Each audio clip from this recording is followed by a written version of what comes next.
For 19 years, the largest snake that ever lived sat in a drawer. Its bones were labeled crocodile. Nobody looked twice.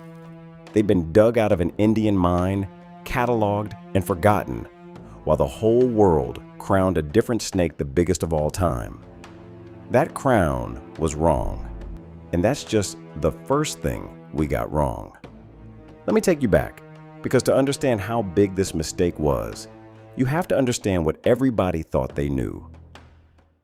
For about 15 years, there was one clear answer to the question, what's the biggest snake that ever lived? And that answer was Titanoboa. If you're into this stuff, you already know the name. You know the story. Roughly 42 to 47 feet long, over 1,000 kilograms, pulled out of a coal mine in Colombia. A snake as long as a school bus and as heavy as a small car, crowned the largest serpent in the history of the planet. It became a paleontology icon. Museum exhibits, documentaries, that famous full-size model coiled up waiting to swallow a doorway. If you stopped 100 people on the street and asked them to name the biggest, scariest snake that ever lived, the ones who knew anything would all say the same thing. Chests puffed out with confidence. Titanoboa. And here's the thing. They'd be wrong. Not a little wrong. Wrong in almost every way it's possible to be wrong about a snake. Wrong about which one was biggest. Wrong about how it hunted. Wrong about what the scariest snake in that ancient world actually was. We built Titanoboa up into the ultimate monster, and almost every part of that picture has quietly fallen apart in the last few years. And there's a strange irony buried in this, because Titanoboa itself was only crowned by correcting an earlier mistake. When its bones first came out of that Colombian coal mine in the early 2000s, guess what the scientists assumed they'd found? A crocodile. The exact same wrong guess in a different mine on a different continent. It was only when the fossils were shipped to the Florida Museum of Natural History and re-examined by chance that someone realized these weren't croc bones at all. They were the vertebrae of a titanic serpent. So Titanoboa dethroned the previous record holder, a snake called Gigantophis that had reigned for a century, by first escaping the "it's a crocodile" trap. And then, years later, the exact same trap would hide its own successor. If there's one lesson threaded through this entire story, it might be this. If you find a giant prehistoric crocodile, check again. It might be a snake. So let's take it apart piece by piece. And let's start with the crown itself, because the story of how Titanoboa lost the title of biggest snake ever is honestly a little embarrassing for science. Rewind to 2005. In the Kutch district of Gujarat in western India, miners and researchers were pulling material out of a lignite mine, brown coal, the kind of soft sedimentary rock that sometimes preserves fossils. Among what came out was a set of 27 vertebrae, big ones. Some of them were even still lined up in their natural life position, one after another, which almost never happens. This wasn't a scatter of random fragments. This was a real chunk of one animal's spine.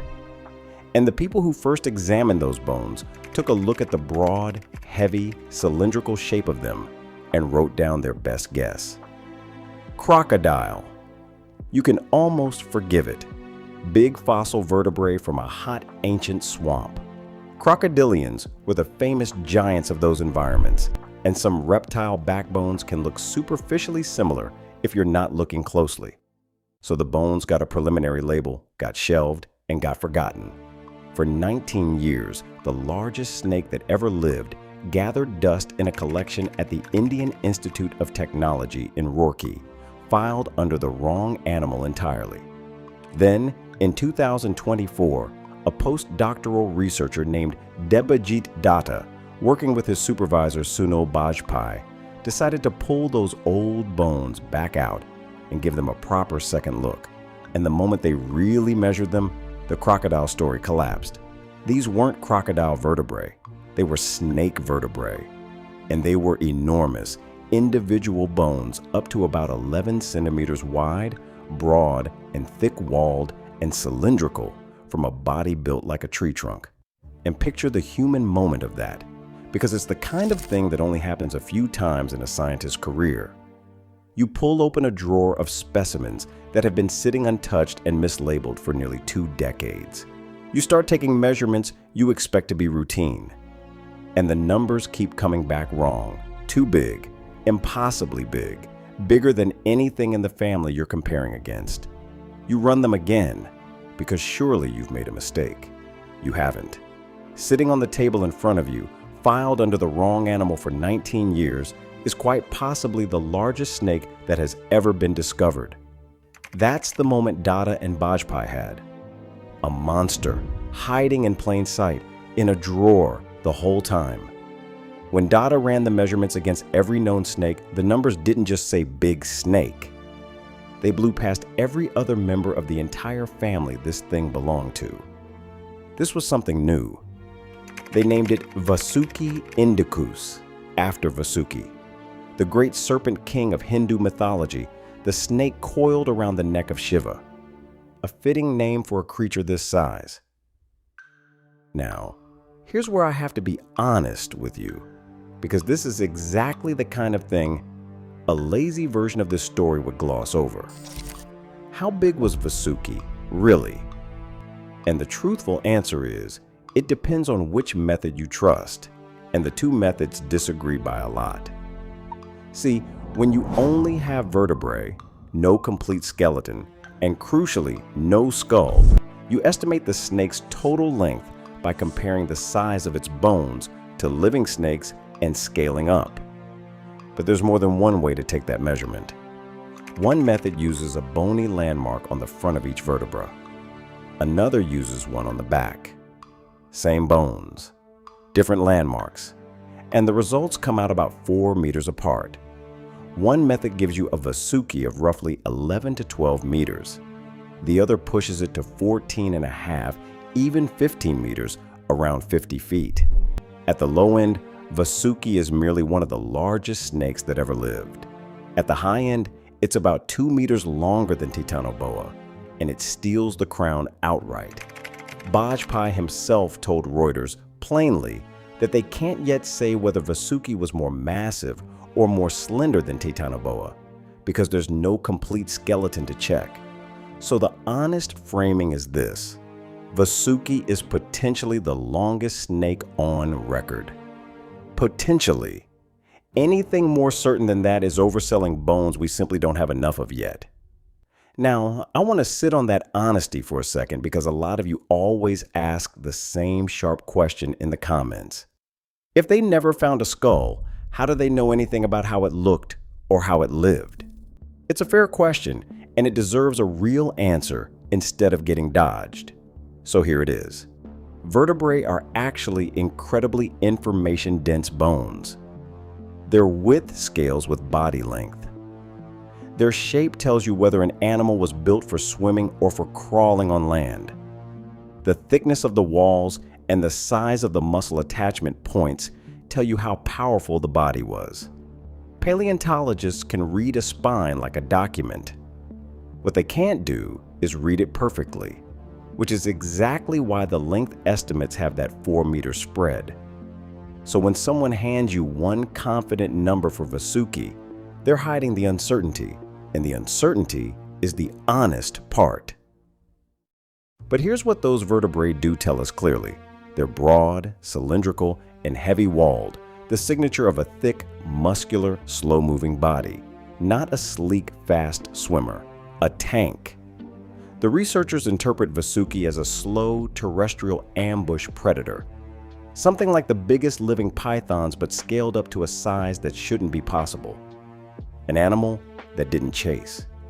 An animal that sat, hidden in exactly the kind of landscape where sitting and waiting was a death sentence for everything around it.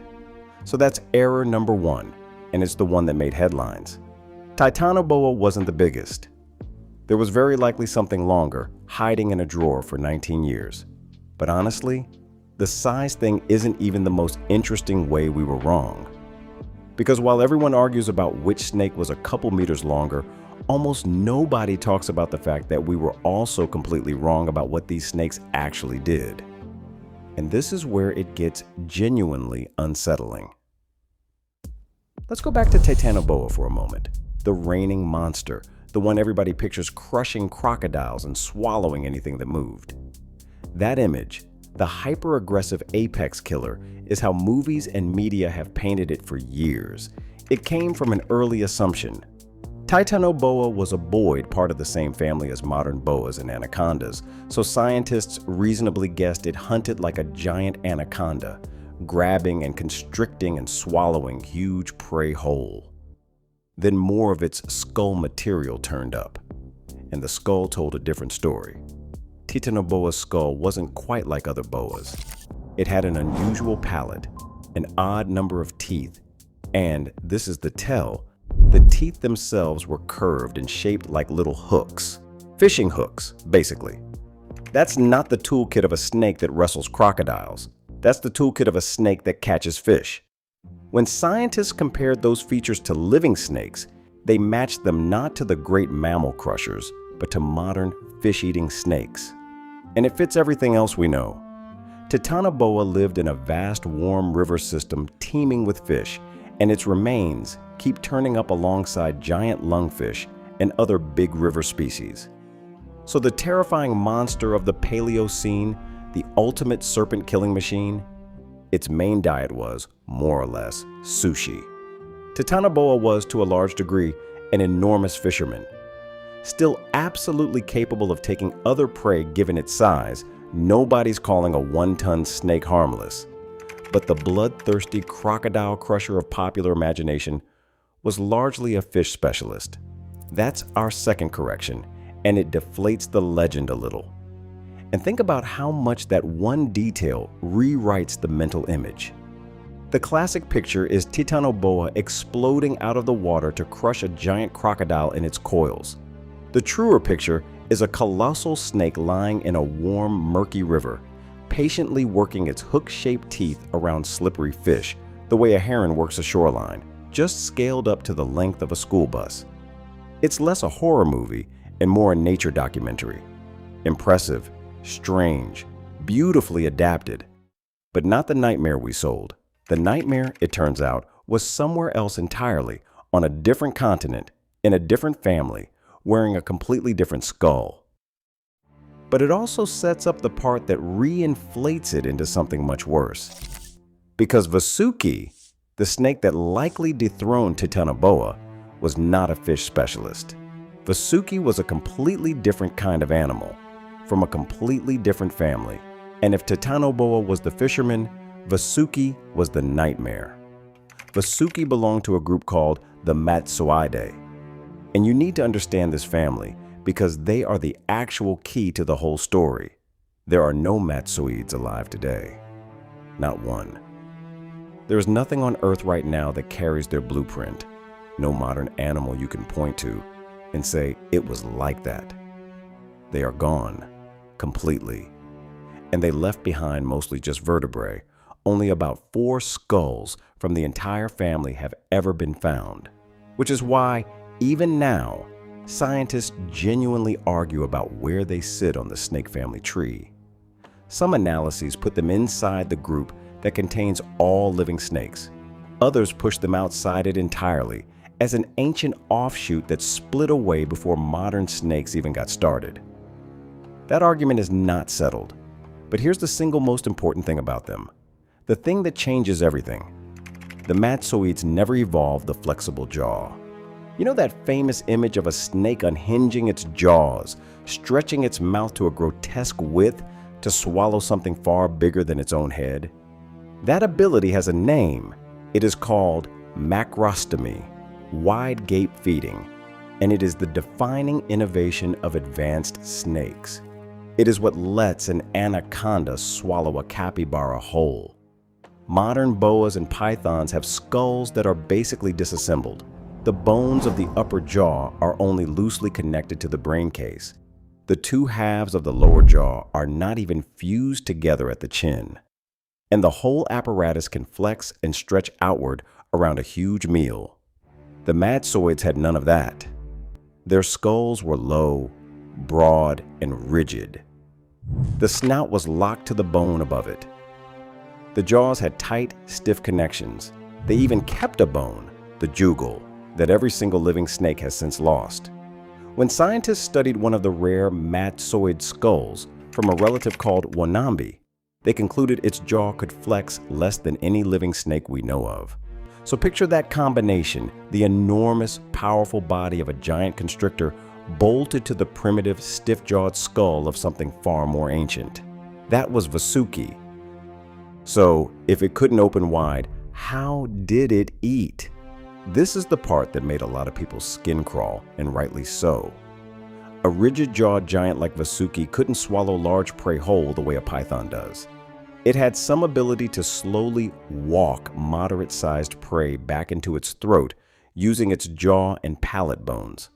But for anything big, anything the size of, let's say, a person, swallowing whole wasn't on the menu, which left a grimmer option. Using those teeth, it would tear its prey into chunks, rip off bite-sized pieces of flesh, and swallow those. Let that sink in. The most disturbing way to imagine it is this. Getting eaten by Titanoboa would have been a slow, horrible engulfing, but getting eaten by Vasuki would have looked more like what a Komodo dragon does to a deer or a moray eel does to its prey. Not swallowed. Dismembered. And here's the twisted mercy in it. You probably wouldn't have been awake to feel the teeth because of how Vasuki killed. Which brings us to the squeeze. We know Vasuki was a constrictor. It killed by wrapping its body around prey and crushing. And we can estimate how hard it crushed by looking at the width of those vertebrae, because bone width and muscle power go together. So let's use a benchmark everybody knows. The green anaconda. A modern anaconda is a genuinely feared predator, scary enough to earn its own movie franchise, and it can squeeze with real force. Vasuki's vertebrae were up to 6 times wider than an anaconda's. 6 times! That's not a slightly bigger snake. That's a fundamentally different order of power. The muscle attachment areas along Vasuki's spine were massive. The ribs sat high to form a strong cylindrical trunk. Everything about the skeleton screams raw, crushing strength. The best estimates suggest its strongest contractions could generate forces comparable to a crocodile's bite closing on you. Whatever Vasuki wrapped around wasn't cracking a rib or two. It was being crushed into a shape that could be torn apart. The killing would have been near instant. So no, you wouldn't have felt the teeth. Small comfort. It gets worse, because Vasuki wasn't hunting blind and clumsy. Like other snakes, it almost certainly had a keen sense of smell, flicking a forked tongue to pull scent particles out of the air, tracking prey it couldn't even see. And its sheer bulk made it slow, which sounds like good news for you, until you realize what slow ambush predators actually rely on. They don't chase. They hide. They become part of the landscape and wait for you to walk close enough. There's even a hypothesis that primates, including our own ancestors, evolved unusually sharp eyesight partly because of the constant ancient pressure of spotting snakes before it was too late. So a 1-ton Vasuki, camouflaged and motionless beside the water, knowing exactly where you were by scent while you had no idea where it was. That's the real picture. You wouldn't have been chased through that swamp. You'd have simply stopped existing mid-step, next to what you thought was a log. Now, an animal like this doesn't just appear anywhere. A giant like Vasuki needed a very specific world to make it possible, and that world was one of the strangest chapters in Earth's history. Because 47 million years ago, India wasn't attached to Asia. It was an island, a gigantic raft of land that had broken off the ancient southern supercontinent and was drifting north across the sea, completely isolated, carrying its own private cargo of evolutionary experiments. And on that isolated, drifting hothouse island, evolution did what it always does when you cut a place off from the rest of the world, it made things strange, and it made things big. Kutch back then wasn't the dry scrubland it is today. It was a hot coastal lowland at the edge of a shrinking ancient sea, choked with swamp forest and tidal marshes, sitting right on top of one of the sharp heat spikes that punctuated an already sweltering greenhouse world, warm, wet, and dense with life. And that abundance is exactly what a giant cold-blooded predator needs. Because being that big in an ectotherm only works when the environment is hot enough and prey is plentiful enough to fuel it. And this is one of the most elegant ideas in all of paleontology, so it's worth pausing on. A snake is an ectotherm. It can't generate its own body heat, so its entire metabolism runs on the temperature of its surroundings.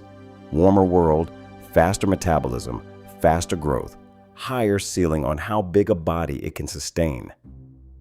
That relationship is so tight and so predictable that scientists can run it backwards. Measure how big an extinct snake was, and you can estimate how hot its world must have been to allow it. Researchers did exactly this with Titanoboa and calculated that the Paleocene tropics must have been running at something like 30 to 34 degrees Celsius on average just to make a snake that size viable. They did the same math for Vasuki's world and landed around 28 degrees Celsius, which means these giant snakes aren't just predators, they're thermometers. Their bones are a temperature record of a vanished, hotter Earth. A Vasuki-sized snake is physical proof that the world it lived in was a furnace compared to ours. Hold on to that idea, the snake as a thermometer, because later in this story, that exact same fact is going to turn from the reason they existed into the reason they died. So who did Vasuki share this swamp with? Catfish, turtles, crocodilians, the usual cast. But also something that still stops me every time. Some of the earliest whales. Primitive, semi-aquatic whale ancestors that hadn't fully committed to the ocean yet, still working out how to live in the water with names like Andrewsiphius and Cuchatitas.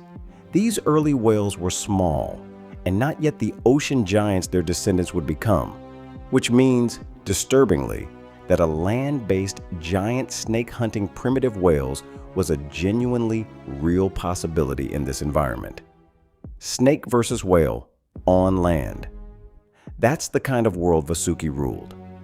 And if that already sounds like a place you'd want to escape, here's the detail from this ancient India that most delighted and horrified everyone who heard it. You couldn't escape to the sea either, because the water had giant snakes too. Living in these same coastal environments was a marine serpent, a sea snake with a powerful paddle-like tail, reaching lengths around 5 to 6 meters. Not as big as Vasuki, sure, but easily big enough that just swim away from the island was not the safe plan it sounds like. Picture the full trap of it. The largest land snake in history waiting in the swamps behind you, and a giant sea serpent cruising the waters in front of you. For any mammal unlucky enough to be born in Eocene India, there was quite literally nowhere good to go. So, we've now corrected the record twice over. Titanoboa wasn't the biggest. Vasuki likely was. And Titanoboa wasn't even the true monster. The stiff-jawed, flesh-tearing, crocodile-crushing Vasuki has a much stronger claim to your nightmares. But there's a third way we're wrong, and it's the deepest one of all, because it's not about Titanoboa or Vasuki specifically. It's about our confidence itself. Here's the uncomfortable truth. Every time we crown a biggest snake ever, we're crowning the biggest one we happen to have found, and we have found almost nothing. Vasuki is known from 27 vertebrae, Titanoboa from more, but still no complete skeleton. These are the giants that happen to die in the rare places where bones turn to stone instead of rotting away. Swamps, mines, the lucky geology. For every one of them we dug up, how many equally enormous snakes lived and died in places that preserved nothing at all and left no trace whatsoever? We're not looking at the biggest snakes that ever lived. We're looking at the biggest snakes that ever fossilized and then got noticed. Those are very different lists. Because here's the thing. We have hints, real ones, that the giants we know are just the tip of the iceberg. Take Gigantophis. Before Titanoboa was ever described, Gigantophis was the reigning champion, the largest snake known to science for over 100 years. Discovered back in 1901 in what's now Egypt, it was itself a matsoid, a cousin of Vasuki, stretching somewhere around 10 meters, and it likely hunted the small, tapir-sized ancestors of modern elephants. For a full century, Gigantophis held the record. Then Titanoboa knocked it off the throne in 2009. Then Vasuki may have knocked Titanoboa off in 2024. See the pattern? The record doesn't stand. It keeps falling. Every generation of paleontologists thinks they found the biggest, and then a bigger one turns up in a drawer. And there's something almost poetic in the rivalry hiding inside that pattern. Because two completely separate snake families kept independently producing giants over and over across tens of millions of years. On one side, the Boids, Titanoboa's family, the lineage that leads to modern boas and anacondas, the ones with the brilliant flexible jaw. On the other, the Matsoids, Vasuki's family, Gigantophis's family, the ancient stiff-jawed constrictors. Two different body plans, two different solutions, two different dynasties, each one throwing up colossal serpents whenever the climate turned hot enough to allow it. It's less a single biggest snake and more an arms race that ran for eons, with the crown passing back and forth between rival houses. Titanoboa was the Boid's champion. Vasuki was the Matsoid's answer. And the strangest part is that the primitive family, the one that never even evolved the famous flexible jaw, is the one that may have produced the single longest snake of them all, and the one that survived the longest all the way to the dawn of humanity. And the giants weren't only on land. Cruising the ancient oceans was Paleophis colossaeus, a true sea serpent, known from vertebrae larger than any living snakes, with length estimates running from about 8 meters up past 12 meters. Some researchers have raised the genuinely nightmarish possibility that a marine snake that size may have been hunting prey as large as sharks. A snake in the open ocean eating sharks. And there are whispers of even bigger things, reports of enormous snake vertebrae from Patagonia, hints in the fossil record of serpents that might have pushed past everything we've officially named, all still waiting for enough bones and enough attention to be confirmed or denied. To put that ocean giant in perspective, the largest sea snake alive today, the yellow sea snake, tops out around 3 meters. Paleophis may have been 4 times that, gliding through ancient seas that were somehow even more dangerous than the swamps. Between Vasuki on the land and creatures like this in the water, the prehistoric world was running a competition in giant serpents that our modern world can barely imagine. Which ties back to a theme running under this whole story, and it's the thing I find most haunting about the Matsoids in particular, Vasuki's family. Because that family is one of the great survivors in the history of life. The Matsoids appeared around 100 million years ago, back when dinosaurs still ruled and the southern continents were only just breaking apart. They spread across Madagascar, South America, India, Africa, and Australia. Their fossil record stretches across roughly 90 million years, about 70% of the entire known history of snakes. They witnessed the asteroid that killed the dinosaurs. They survived it. They produced Vasuki in a hothouse Indian swamp and Gigantophis in Egypt, and they just kept going. And here's the part that gives me chills. In most of the world, as the planet cooled after the Eocene and the Great Greenhouse ended, these giant primitive constrictors faded out, losing ground to newer, more versatile snakes. In Africa, gone. In South America, gone. In India, gone. Everywhere the climate tightened, they lost. Everywhere, except one place, Australia. And remember the thermometer idea, because this is where it turns lethal. These giants existed only because the the world was hot enough to fuel them. So when the planet started cooling, when the great Eocene greenhouse finally ended and temperatures slid downward and the air turned drier, every single adaptation that made a giant snake possible started working against it. A colder world meant a slower metabolism, slower digestion, less energy, a lower size ceiling. The very heat that had built these monsters was withdrawn, and their size became a liability instead of a weapon. They needed a furnace to exist, and the furnace was going out. One by one, across continent after continent, the giants winked out of the fossil record. The thermometer was dropping, and they were the first thing it killed. Everywhere except Australia. Australia had drifted off into isolation, its own quarantined ark, and there, the Madsoids hung on. They adapted to cooling, drying conditions that would have killed their tropical ancestors. And one of them, a snake called Wanambi, survived all the way into the last 50,000 years. Do the math on that. 50,000 years ago was not the age of dinosaurs. That's the age of humans. The first people to reach Australia arrived into a land where a giant primitive ambush constrictor, a last surviving cousin of Vasuki, still waited beside the waterholes, coiled in the sun traps where kangaroos and other animals had to come and drink. And here's what raises the hair on your neck. The Aboriginal peoples of Australia have deep traditions of the rainbow serpent and of giant serpents tied to waterholes and the shaping of the land.